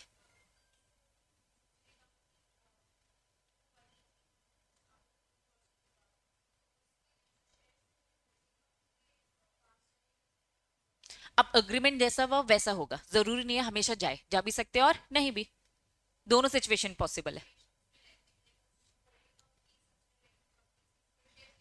हाँ, अगर आप बोलोगे कि तुम हमारी हो चुकी, हम तुमसे ले रहे हैं, दोनों अग्रीमेंट कर रहे हैं तो कर लेंगे, अदरवाइज अगर नहीं कर रहे हैं तो वो उनका इन्वेस्टमेंट रहेगा, डिविडेंड उसको मिलता रहेगा, बस वोटिंग छीना जाएगा। होगा ना, थर्ड तो केस हमेशा ही अप्लाई होगा।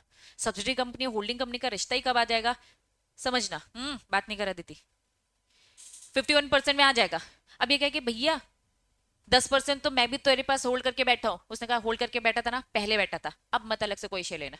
10% है तुझे, इसका डिविडेंड मिलता रहेगा, तूने एक इन्वेस्टमेंट किया है, तूने हमें एक इन्वेस्टमेंट किया है, इन्वेस्टमेंट की तरह ट्रीटमेंट होगा, लेकिन वोटिंग वोटिंग में हम तुम्हें बैठने नहीं देंगे। ये तो बस एज ए इन्वेस्टमेंट ट्रीट हो रहा है। हम्म, ठीक है।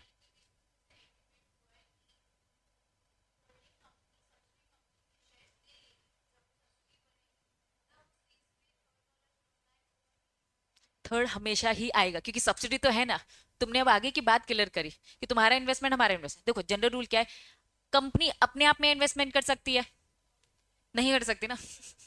ITX company ITX company ITX में इन्वेस्ट कर सकती है क्या? नहीं। अब हुआ क्या समझना, आईटेक्स कंपनी ने अपनी एक सब्सिडी बनाई, सब्सिडी उसकी हो गई, और वो सब्सिडी क्या कह रही है, तुम पे इन्वेस्ट कर रही है, तो इनडायरेक्टली दोबारा से इन्वेस्टमेंट खुद से आ रहा है ना। तो इसी चीज को ब्रेक किया जा रहा है ना, कि भैया आप अपने आप में इन्वेस्टमेंट नहीं करवा सकते हो, तो एक काम करो, तुम्हारा जितना इन्वेस्टमेंट तुम्हें पैसा रिटर्न करे, वो आपस की आखिरी की बात है, लेकिन थर्ड वाला पॉइंट हमेशा रहेगा। सब्सिडी बन चुके हो ना तुम तो, क्लैरिटी है। चलो वापस, नेक्स्ट तो कहानी क्या है, ए पॉइंट, क्या एक कंपनी दूसरी कंपनी की मेंबर बन सकती है? क्या एक कंपनी खुद की ही मेंबर बन सकती है? सब्सिडरी कंपनी होल्डिंग कंपनी के शेयर खरीद सकती है? जनरल रूल नहीं, 3 एक्सेप्शन, लीगल रिप्रेजेंटेटिव, ट्रस्टी, और पहले सब्सिडी बनने से पहले होल्ड कर रखा है, ठीक है। पार्टनरशिप फर्म, क्योंकि कोई लीगल ये पर्सन नहीं है लॉ की नजरों में, तो भाई आप मेंबर भी नहीं बन सकते, एक्सेप्ट कुछ सेक्शन 8 कंपनीज है, ये समाज सेवा के लिए है। इस समाज सेवा के लिए अगर आप दान करना चाहते हो तो खुद से कर दो, हम वहां आपको नहीं रोकेंगे, ठीक है। एलएलपी क्या लीगल पर्सन है? पूरा चैप्टर पढ़ कर आओ सिविल में, लीगल पर्सन है तो भैया मेंबर भी बन सकती है, मतलब एलएलपी रिलायंस कंपनी के शेयर्स खरीद सकती है।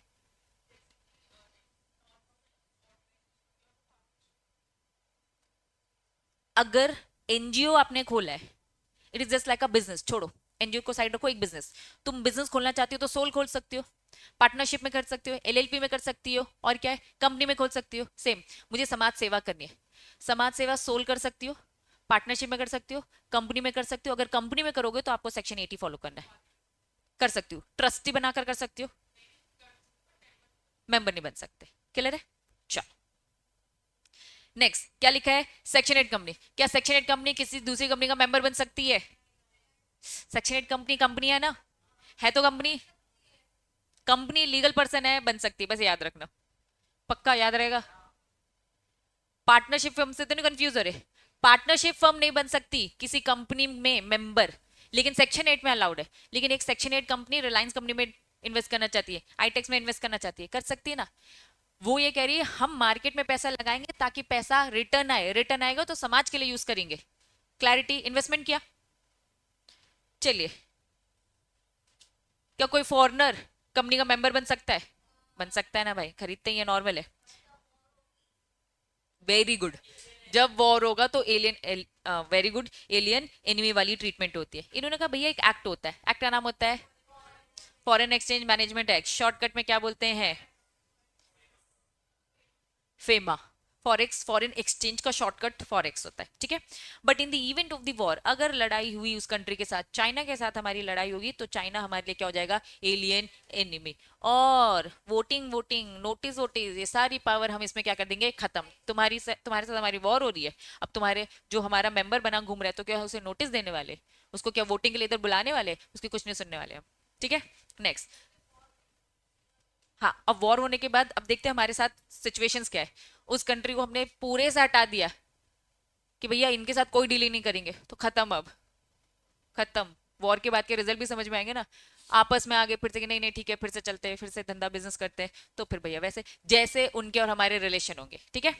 माइनर का केस, माइनर का केस, माइनर का केस जानते हो समझते हो, लेकिन एक बार अच्छे से पढ़ेंगे। Minor as a member, minor legally competent तो नहीं है। तुम्हें ये टर्म दिखेगा लेटिन, ठीक है, सुई जूरिस, मतलब क्या, वेरी गुड। अभी हमने पढ़ा कि भैया कॉन्ट्रैक्ट होने के लिए तो कम से कम मेजर होना चाहिए, तो आप लीगली कॉम्पिटेंट नहीं है to contract, so they can not become a member independently. देखो इन्होंने वर्ड यूज किया कि भैया खुद से अकेले होकर तो नहीं कर सकते। क्यों बोला ऐसे, क्योंकि उन्होंने बोला कि प्लीज गार्जियन की हेल्प लो। Agreement by minor to take a share consider void, अगर आपने डायरेक्ट अग्रीमेंट कर लिया किसी माइनर के साथ, तो वो कॉन्ट्रैक्ट सही नहीं है, वो अग्रीमेंट सही नहीं है, वो वॉइड है। आपके लिए हमने बना के रखा है, अगर अग्रीमेंट करना है तो प्लीज गार्जियन को लेकर आएंगे। Minor can become a member through the agreement sign by its lawful guardian, please guardian को लेके आओ, गार्जियन के थ्रू बनेंगे। ट्रांसफर ऑफ शेयर करना है तो भैया माइनर के थ्रू, और प्लीज ध्यान रखना क्या होना चाहिए, फुल्ली पेड रखना, ठीक है। Can not refuse solely on the ground that transfer is the minor.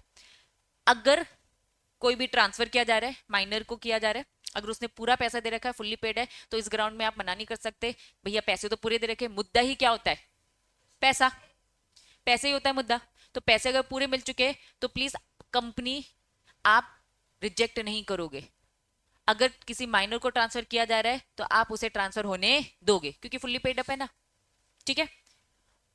अगर वो मेजर होता है, समझना कहानी, मान लो 10 रुपए का शेयर था, कितने रुपए का शेयर था, 10 रुपए, 6 रुपए मिल चुके थे, कंपनी ने एक्सेप्ट कर लिया, कंपनी को निकालवाने अपने कितने, 4 रुपए। तो कंपनी माइनर रहते तो वसूल कर सकती नहीं है, ठीक है। अब वो जैसे ही मेजर होगा, हम वेट कर रहे थे, कंपनी वेट कर रही थी, जिस दिन 18 साल का हो उस दिन पकड़ेंगे उसे, ठीक है। जैसे ही मेजर होता है तो उसे बोला जाएगा कि क्या तुम शेयर को एक्सेप्ट कर रहे हो, वो कहेगा नहीं भाई, मुझे तो करना ही एक्सेप्ट, मुझे थोड़ा लॉस। तो उसने कहा कि देखो, अगर पार्टली पेड है ना तो हमें हमारे 4 रुपए चाहिए। तो माइनर के पास मेजर होते ही ऑप्शन आता है, या तो वो मेजर हो गया है, आगे इस शेयर को एक्सेप्ट करे, एक्सेप्ट करेगा तो उसे क्या करना पड़ेगा, 4 रुपए देने पड़ेंगे, या तो वो बेच ही नहीं सकता ना, ट्रांसफर कर दे। लेकिन जिसे ट्रांसफर किया जाएगा तो उससे पूछा जाएगा, वेरी गुड, कि भैया पूरा पैसा तुम्हें देना है। साफ लिखा है, once the minor attend the majority if do not wish to continue as a member, तो दे मस्ट रेप्यूडिएट, मतलब क्या होता है, रिजेक्ट करना एनी लाइबिलिटी, उससे 4 रुपए कोई भी वसूल नहीं सकता। If company can not use, क्या लिखा है, स्टॉपल का मतलब क्या बताया था, डिनाई करने से बच नहीं सकते तुम, ठीक है। Company can not use estoppel to enforce liability, आप ये नहीं बोल सकते भैया सामने वाले ने मना कर दिया आप उसको फोर्स भी नहीं कर सकते। Even if the minor receive dividend during his minority, आप बाय स्टॉपल उसे मेंबर नहीं बना सकते। कंपनी क्या बोल रही है भाई, ये 10 सालों से हमारी कंपनी का शेयर होल्डर बना घूम रहा है, मेंबर बना घूम रहा है, ठीक है, और इन 10 सालों में इसने हमारे से बहुत सारे डिविडेंड भी लिए एज अ मेंबर, डिविडेंड तो हमें देना ही पड़ गया, इसने मना कर दिया था 4 रुपए देने से, हमने इसे बकायदा जब डिविडेंड दिया है तो भाई इसे एक्सेप्ट करना चाहिए ना, मेजर हो गया तो पैसे देना चाहिए। तो उन्होंने कहा कि कंपनी तुम ये बोलकर भी इससे पैसे वसूल नहीं कर सकते, हाँ उसकी मर्जी। इसीलिए इसीलिए उन्होंने बोला मेजर होने का वेट किया जाएगा, जैसे ही मेजर होगा ना पूछा जाएगा एक्सेप्ट करो शेयर को तो पैसे दो, नहीं तो रिजेक्ट करो, लाइबिलिटी से भी बच जाओगे। अब वो मार्केट भाई एनालाइज कर ले, मार्केट में लगता है तो भाई उस हिसाब से उस एक्सेप्ट करे उस शेयर को, ठीक है। तो ये लिखा है कि misrepresentation as during the application, ये सारी चीजों को फिर हम ध्यान नहीं देंगे। Clarity, transfer share to the minor, person transferring share to the minor, जिस पर्सन ने माइनर को शेयर ट्रांसफर किया भैया तुझसे वसूलेगी, माइनर से तो हम कुछ कह नहीं सकते, तो जिसके पास जाएगा फिर कंपनी उसको पकड़ेगी, भैया माइनर से तो हम कुछ बोल ही नहीं पा रहे थे, इसने जिसे बेचा वो लाइबल हो जाएगा, या फिर जिसने माइनर को बेचा, ट्रांसफर या ट्रांसफर दोनों केस, ठीक है। Company can refuse to register the transfer unless the transfer was made through the, अगर बिना गार्जियन के वो आया है तो ऑब्वियसली कंपनी रिजेक्ट कर सकती है। कहानी कंक्लूजन क्या है जरा मुझे बताओ, माइनर के साथ कॉन्ट्रैक्ट हो सकता है, बोलना डायरेक्टली नहीं हो सकता, इनडायरेक्टली गार्जियन के थ्रू हो सकता है, ठीक है, लेकिन फुल्ली पेड अप है तो कंपनी मना भी नहीं करेगी, पार्टली पेड अप है तो जिससे लिया जिसे दिया जाएगा उनसे मांगेगी, माइनर को कहीं से भी कोई भी फोर्स नहीं किया जाएगा, गार्जियन को भी नहीं, वो तो बस फॉर्मेलिटी के लिए आया है, ठीक है। इसलिए माइनर के साथ कॉन्ट्रैक्ट हो रहा है, पहले बोल दो पैसे दे रहे हो तो तेरे साथ कॉन्ट्रैक्ट करे, नहीं तो नहीं करे, ठीक है। और जिस दिन वो मेजर हो जाएगा तो मेजर होते ही दो ऑप्शन आएंगे उसके पास, या तो एक्सेप्ट करेगा या तो रिजेक्ट, मान लो एक्सेप्ट कर रहा है तो उसे वो 4 रुपए देने पड़ेंगे, रिजेक्ट कर रहा है मतलब लाइबिलिटी उसके सर पर नहीं है, क्लैरिटी है। अगर हाँ उसके नाम पे आ जाएगा लेकिन उसे पहले पैसे देने पड़ेंगे, किसी और को ट्रांसफर कर दिया, अगर माइनर ने किसी और को बेच दिया तो जिसे बेचा उससे लिया जाएगा, ठीक है। तो माइनर के साथ भैया तुमको भी नहीं कॉन्ट्रैक्ट करना चाहिए, कंपनी को तो सजेशन देना ही देना है, तुम भी किसी माइनर के चक्कर में नहीं फंसना, ये तो कंपनी लॉ है बच्चा, ऐसे जगह जगह दूसरे जितने भी जमाने भर के एक्ट्स है ना बच्चा, उसमें माइनर को लेके बहुत सारे छूट दे रखी है माइनर को, इवन तुम पनिशमेंट सजा तक देख लेना, अगर वो मर्डर कर दे कोई माइनर तो भैया उसको फांसी की सजा नहीं मिलती है। साउथ में की एक फिल्म है, मैं साउथ इंडियन मूवीज की एक्चुअली में तारीफ करूंगी, वो इतना नॉलेज देता है, इतना नॉलेज, मतलब कि ये छोटी छोटी बातें ये मूवीज दिखाई गई। एक तो साउथ इंडियन नेम यार इतने लंबे चौड़े अजीब से रहते हैं, मुझे तो याद नहीं रहते यार, ठीक है। तो उस मूवी में एक्चुअल में दिखाया गया है एक पूरी गैंग थी, गुंडागर्दी एंड ऑल ये सब की पूरी गैंग थी, वो ढूंढते थे 18 साल से कम बच्चों को, 16-17 साल के बच्चों को, और बोलते थे मर्डर कर दो, नाम तो याद नहीं है मुझे, ठीक है, मर्डर कर देते थे वो, और उनको साफ बोले जाता है तुमको डरने की जरूरत नहीं, तुम किसी को भी चाकू छुरा मार सकते हो, जान ले लो तुम, मैं तुम्हें इसका अच्छा पैसा दूंगा, क्यों, क्योंकि तुम तो कुछ दिन जाओगे और छूट कर जाओगे, तुम रिहैब में जाओगे, एक्चुअली में इनका एक अलग से रिहैबिलेशन होता है, वहां तुम्हें भेजा जाएगा और कुछ टाइम बाद आप आ जाओगे, तो भाई तुम टेंशन ही मत लो, तुम्हें तो फांसी की सजा होने वाली, तुम्हें तो खून माफ है।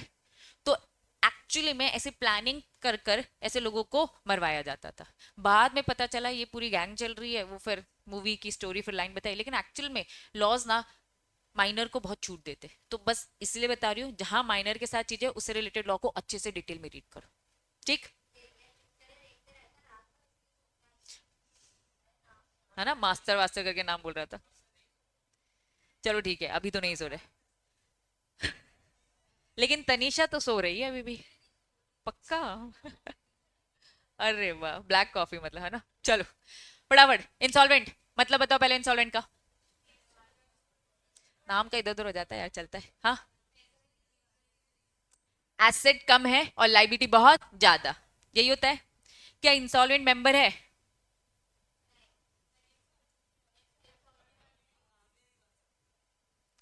समझे अब कहानी, मैं इंसॉल्वेंट हो गई, क्या रजिस्टर में मेरा नाम लिखा है, क्या रजिस्टर में मेरा नाम लिखा है, लिखा है भाई, क्या मुझे डिविडेंड मिलेगा,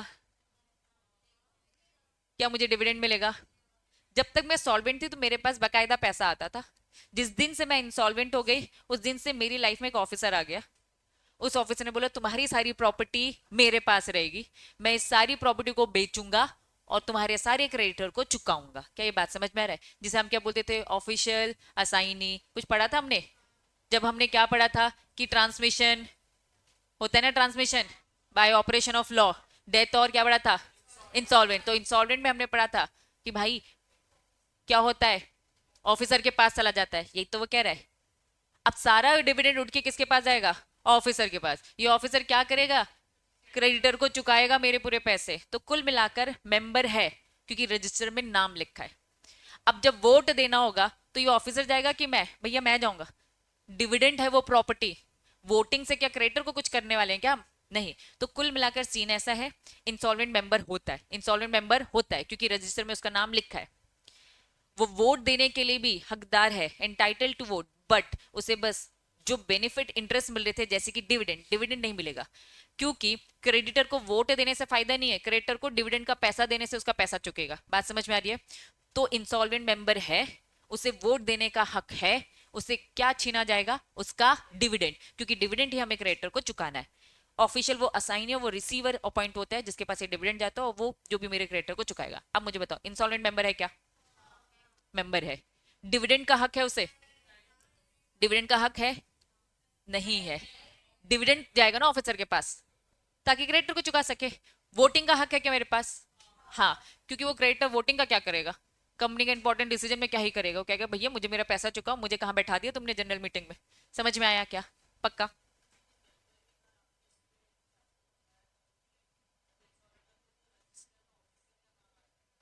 अब ऑफिसर का नाम एकदम तुरंत नहीं आएगा। अब इंसॉल्वेंट का नाम धीरे धीरे वो शेयर को बेचा जाएगा। समझना, टेम्परेरी, ऐसे नाम की एंट्री नहीं होती, समझना, पूरी डिटेल बता रही हूँ। सीन ऐसा होता है, ध्यान दो इधर। शैली ध्यान दे। होगा क्या, अब ऑफिसर आ जाएगा, कंपनी के पास एक लेटर भेजेगा, कंपनी के पास एक लेटर आएगा कि भैया ये पर्सन क्या हो चुका है, इंसॉल्वेंट हो चुका है हमारी नजरों में, इसका जो कुछ भी होगा मुझे देना। और एक टाइम के बाद इस शेयर्स को क्या कर दिया जाएगा, बेच दिया जाएगा, क्योंकि शेयर भी तो प्रॉपर्टी है। मेरे जो शेयर है रिलायंस कंपनी के शेयर, मैं कह रही हूँ ₹1,00,000 के शेयर है, इसका डिविडेंड भी रखेगा ऑफिसर और आगे चल के शेयर को क्या करेगा, बेच देगा। तो थोड़े टाइम के लिए मैं भी मेंबर हूं, थोड़े टाइम के लिए इंसॉल्वेंट मेंबर है, जब तक रजिस्टर में नाम है। एक लेटर जा चुका है, डिविडेंड वगैरह फॉर्मेलिटीज किसके साथ हो रही है, ऑफिसर के साथ हो रही है। ऑफिसर जिस दिन बेच देगा तब मेरा रजिस्टर से नाम हट जाएगा। तो मैं इंसॉल्वेंट एज अ मेंबर तब तक हूं जब तक रजिस्टर में नाम है। तो इस तरीके से डिस्क्लेमर आपको देना पड़ेगा। क्लैरिटी है? लैंग्वेज भी अगर रीड करोगे, insolvent may be a member of a company as long as, क्या लिखा है, जब तक रजिस्टर में नाम लिखा हुआ है। रजिस्टर से नाम जल्द हटने वाला है, क्यों? क्योंकि ये एक प्रॉपर्टी है, शेयर एक मूवेबल प्रॉपर्टी है जिसे बेचकर क्रेडिटर को पैसे चुकाए जाएंगे। तो जब तक नाम होगा तब तक, जिस दिन नाम हट गया खत्म। क्लियर? पक्का? चल। हाँ बेटा बोल।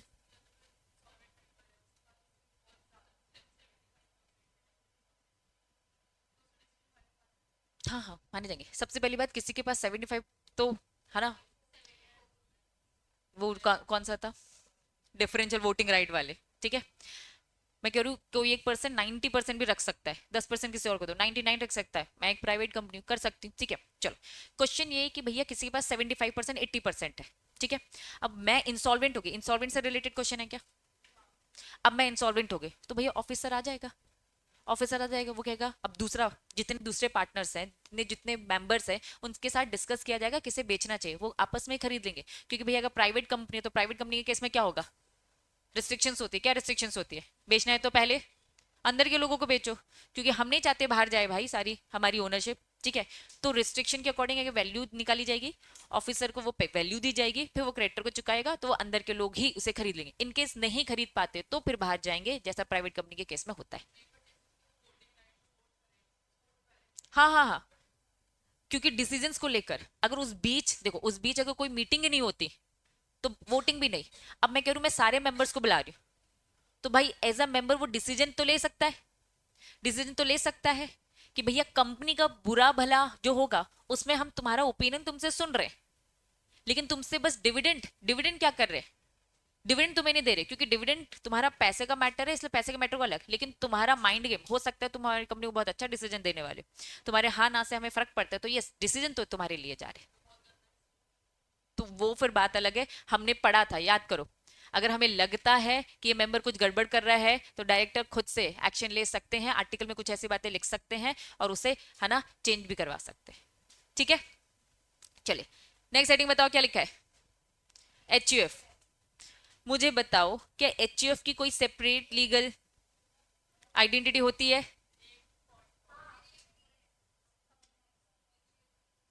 एचयूएफ दिया ही नहीं है, कौन सा है? अनसाउंड है, ठीक है चलो। अनसाउंड माइंड क्या होता है बताओ जरा। Person unsound mind not eligible to exercise. भैया ये तो पागल है एकदम, ये एकदम पागल है, तो इसको क्या बोल दिया? तुमसे तो वोटिंग वोटिंग नहीं लेना है, तुम तो कुछ भी बोलोगे, तुमको थोड़ा कोई समझ है, ठीक है। साफ उन्होंने बोला अनसाउंड माइंड, कोर्ट इसका ऑर्डर देगा। Voting right on the share में बी एक्साइज बाई दी, जो भी कंपिटेंट पर्सन, जिस भी डेजिग्नेटेड पर्सन को इसकी है ना ओनरशिप देता है। अनसाउंड माइंड के घर के अगर कोई और मेंबर है कि नहीं, पहले तो ये बताओ। मेंबर तो है, ठीक है, लेकिन वोटिंग राइट नहीं है। तो साफ इन्होंने बोला कि कोर्ट ऑर्डर देगा, कोर्ट ऑर्डर देगा, और आगे चलकर इसकी प्रॉपर्टी उसके परिवार वालों को ही मिलने वाली है। क्लैरिटी है बच्चा? अनसाउंड माइंड का तो हमने पढ़ाई था वैसे भी, बाय ऑपरेशन ऑफ लॉ पढ़ा था ना, लुनेटिक के सारे टर्म्स हमने पढ़े थे। चलो हाँ बेटा बोल। क्यों नहीं मिलेगा भाई? अब उसने एक जमाने में प्रॉफिट कमाया था, अगर एक अनसाउंड माइंड का पागल का ये घर है, तो इसमें अगर ये रेंटल इनकम है तो उसे रेंट मिलना चाहिए कि नहीं मिलना चाहिए?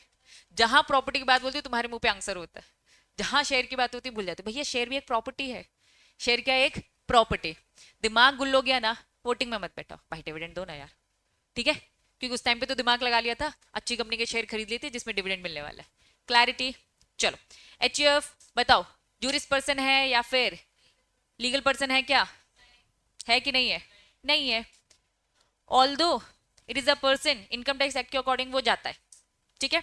समझना अब, companies act not prohibit the membership of HUF. HUF को बोला तुम्हें मना नहीं करे, लेकिन एचयूएफ में एक कर्ता बैठता है। कौन बैठता है? कर्ता। कर्ता के नाम पे आएगा, एज ए इंडिविजुअल आता है, ठीक है। तो ऐसे डायरेक्ट एचयूएफ का नहीं आता, कर्ता होल्ड करता है इस बेसिस में आता है, तो डायरेक्ट आप मेंबर नहीं बनते हो, कर्ता के नाम से बनते हो। बात समझ में आ रही है? क्योंकि एचयूएफ का कोई आर्टिफिशियल जो आइडेंटिटी है वो मार्केट में नहीं है, जो है करता है, तो कर्ता के नाम पे आएगी, क्योंकि लाइबिलिटी भी उसी के सर पर आती है। एचयूएफ में तो ये पढ़ा है ना, अनलिमिटेड लाइबिलिटी होती है, किसकी होती है? कर्ता, तो करता जाएगा। चलिए, पाउनर पाउनी समझते हैं? नहीं समझते, सुना सुना सा है। उधार लेना देना समझते हैं? ये बस थोड़ा सा है ना पाउनर पाउनी बना दिया। सिंपल भाषा में बोलूं तो क्रेडिटर की बात हो रही है। मैंने उधार लिया बैंक से, और बैंक से जब मैंने उधार लिया तो मैंने अपने शेयर गिरवी रखे। क्या रखे मैंने? अपने शेयर गिरवी। मैंने बोला कि अगर मैं नहीं चुका पाऊंगी तो एक काम करना, मेरे जो शेयर होंगे वो आपके हो जाएंगे। वेरी गुड, कोलेटरल बोलो, मॉर्गेज बोलो, चार्ज क्रेडिट बोलो, वॉट एवर, ठीक है। तो इन्होंने बोला पाउनी आप ओनर बन सकते हो क्या? नहीं, आप बेचोगे। फॉर एग्जाम्पल ये घर, घर का एग्जाम्पल पहले लूंगी, देखना आंसर बता दोगे। ये है घर, बैंक को दिया मैंने गिरवी, और 1 करोड़ का लोन लिया। 1 करोड़ का लोन नहीं चुका पाई तो बैंक क्या करता है बताओ? बेचता है और अपना 1 करोड़ निकाल लेता है। बेचता है कि यहाँ पे खुद बैंक वाले रहने आ जाते हैं? बेचता है, उन्हें पैसों से मतलब है। यही स्टेटमेंट शेयर में भी रखना। मैंने बैंक में जाकर क्या रखा? शेयर। नहीं चुका पाई पैसे, तो शेयर बेचेगा कि बैंक शेयर का मालिक बन जाएगा? बेचेगा, क्योंकि उन्हें पैसों से मतलब है। तो पाउनी इज अ बैंक जिसने लोन दिया। पाउनी not right to foreclosure, never. उन्हें का ओनरशिप नहीं मिलेगी। फॉरक्लोजर मतलब क्या होता है? ओनरशिप। कोई ओनरशिप नहीं मिलने वाली, कोई एब्सोल्यूट ओनरशिप नहीं मिलने वाली। Pawner continue to be a member. Member कौन है? मैं ही हूं। वो उसे बेचेगा, जिस दिन बेचेगा उस दिन रजिस्टर में नाम बदल जाएगा। तो जब तक रजिस्टर में नाम है तो पाउनर ही मालिक है। पाउनर मतलब क्या? यहाँ लिख दो ये डेटर है और ये लिख दो ये क्रेडिटर है, अच्छे से समझ में आ जाएगा। डेटर ने उधारी ली, लोन लिया, ठीक है। क्रेडिटर मालिक नहीं बन सकता, बेच नहीं सकता, एब्सोल्यूट ओनरशिप नहीं मिलेगी। वो जब बेचेगा, जब तक मेरा नाम रजिस्टर में दिख रहा है, बेचने के बाद जिसमें 2 महीने का प्रोसेस लगेगा, ठीक है, तब तक के लिए मैं ओनर हूं। पाउनी क्रेडिटर है, बैंक। पाउनर आप जिसने लोन लिया, ठीक है। टर्म्स बस यूज किया, मॉर्गेज वाले केसेस है, ठीक है।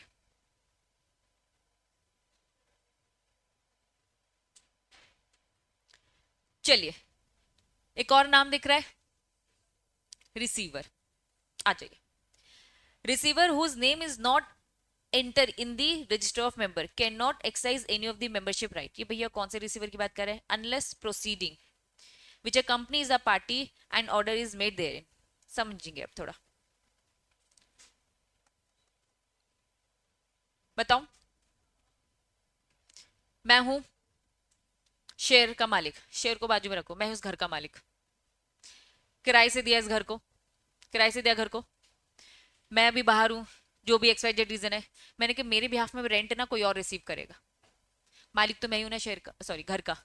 घर का मालिक कौन? मैं। रेंटल इनकम मैंने कहा बस रिसीव कर लेना अपने पास, क्योंकि किराएदार ने बोला हम देंगे तो भैया कैश देंगे। मैंने कहा ठीक है, एक रिसीवर रखा है वो कर देगा, उसको देते रहना। तो रिसीवर का नाम समझो, वो मेरे बिहाफ में रिसीव कर रहा है और मुझे वो पैसा दे देगा। बात समझ में आ रही है? प्रॉपर्टी हटाओ, बिल्डिंग हटाओ, घर हटाओ, शेयर फिट करो। शेयर का जो भी पैसा, डिविडेंड जो भी है, जो भी उसको मिल रहा है, वो उसे रिसीव कर रहा है, कल को मुझे दे देगा। तो रिसीवर ओनर है क्या? ओनर तो कौन है? जो एक्चुअल में मालिक है। रीड करेंगे, receiver whose name is not enter. भैया रिसीवर का नाम रजिस्टर में नहीं होता है। Not exercise any of the membership right unless company is a party, order is made. मान लो अब मैं इंसान नहीं, मैं एक कंपनी हूं, ठीक है। इस कंपनी कंपनी ये बिल्डिंग कंपनी ओन करती है, तो इसका रिसीवर बोर्ड ऑफ डायरेक्टर है ना। रिसीवर कौन है? Board of director. भैया एक इंसान इसे रिसीव कर रहा है कंपनी के बिहाफ में, तो भाई डायरेक्टर कंपनी का मालिक है क्या? डायरेक्टर कंपनी का मालिक है क्या? नहीं। वापस समझो, ए बी सी इसकी ये बिल्डिंग है, ठीक है। अब ये तो कंपनी है, इसका हमने एक इंसान रिसीवर बना दिया, तू रिसीव करना और कंपनी को उठा के देना, ठीक है। तो इस बिल्डिंग का मालिक कौन है? एबीसी। ये तो बस एक फॉर्मेलिटी के लिए रिसीवर बना है। अगर मैंने कहा एबीसी एक शेयर का मालिक है, तो एक इंसान को रिसीवर बनाया, भैया रिसीव करके इसको देना, तो रिसीवर मालिक है क्या? नहीं। मालिक कौन है? Company ABC. तो यहाँ पे बस वो यही कह रहे भैया रिसीवर ऑर्डर पास करता है, बोर्ड ऑफ डायरेक्टर का नाम अगर लिखा भी है तो जस्ट फॉर्मेलिटी लिखा है, वो बस क्या कर रहा है, रिसीव कर कर कंपनी को सारी चीजें दे रहा है, ठीक है। वोटिंग भी देने आता है, कुछ भी आता है, जिस कारण से कंपनी नहीं आ पाएगी। मुझे बताओ क्या कंपनी आ पाएगी? शेयर सर्टिफिकेट कंपनी खुद से चल कर आएगी क्या? कौन आएगा उसके बिहाफ में? रिसीवर, बोर्ड ऑफ डायरेक्टर होंगे वो। अगर बोर्ड ऑफ डायरेक्टर आए तो कंपनी में वो वोट देंगे, कंपनी का डिविडेंड उसे मिलेगा। तो वो डिविडेंड उस डायरेक्टर का पर्सनल है या कंपनी का है? कंपनी का है, उसका उसमें कोई हक नहीं है, वो मेंबर है ही नहीं। क्लैरिटी? पक्का? क्या लिखा है? इन्होंने बोला, एक्चुअली में एमसी ने एक अलग से क्लैरिफिकेशन दिया था और बोला कि हम इसे एज अ पर्सन मान रहे हैं और ये मेंबर बन सकता है।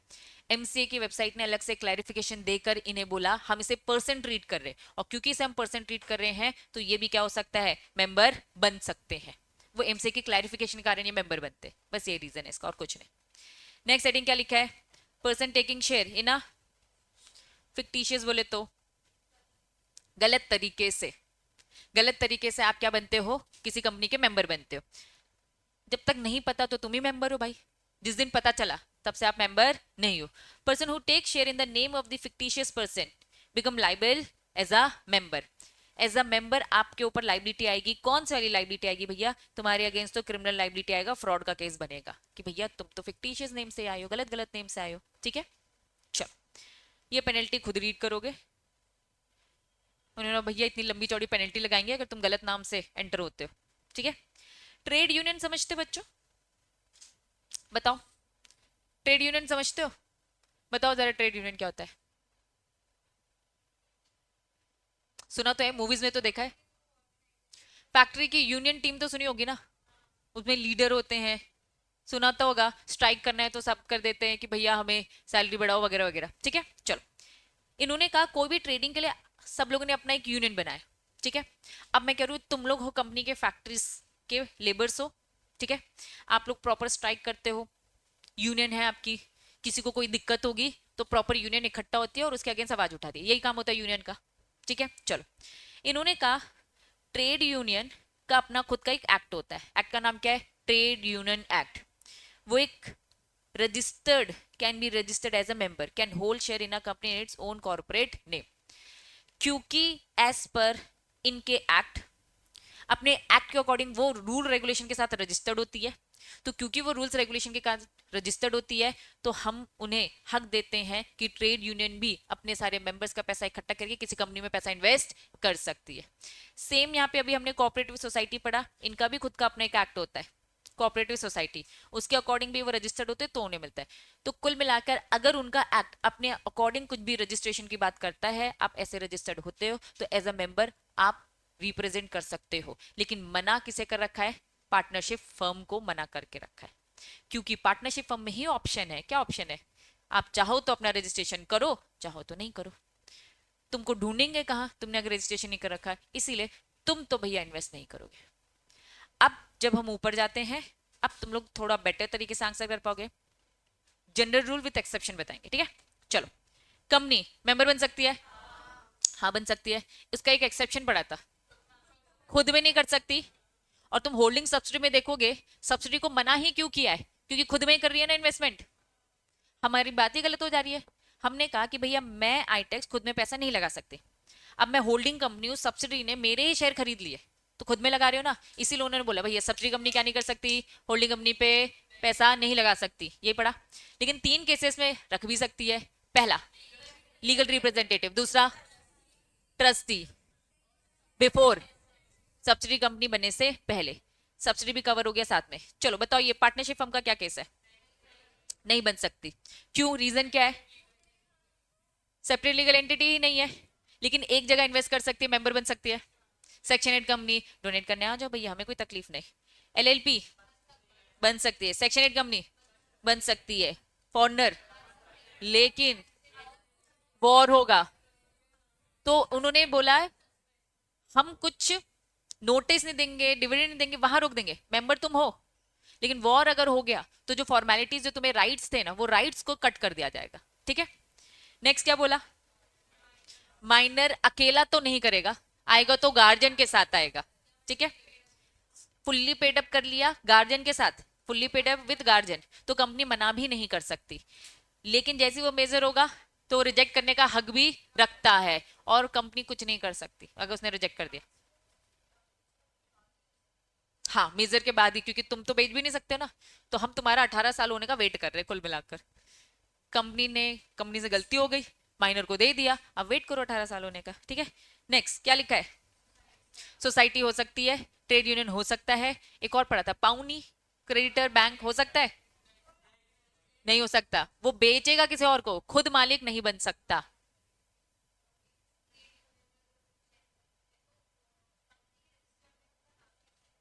ट्रेड यूनियन का नाम लिखा रहेगा, ठीक है। जैसे आईटेक्स ने खरीदा किसका, रिलायंस का, तो रिलायंस के रजिस्टर में आईटेक्स का नाम लिखा होगा, ऐसे ट्रेड यूनियन का एक नेम होगा वो लिखा रहेगा, ठीक है। सेम सोसाइटी के केस में भी ऐसा होगा, जो सोसाइटी का नाम होगा वो लिखा रहेगा। क्लैरिटी बच्चों, ठीक है। अब एक छोटा सा ब्रेक दूंगी, ब्रेक के बाद कंटिन्यू करेंगे।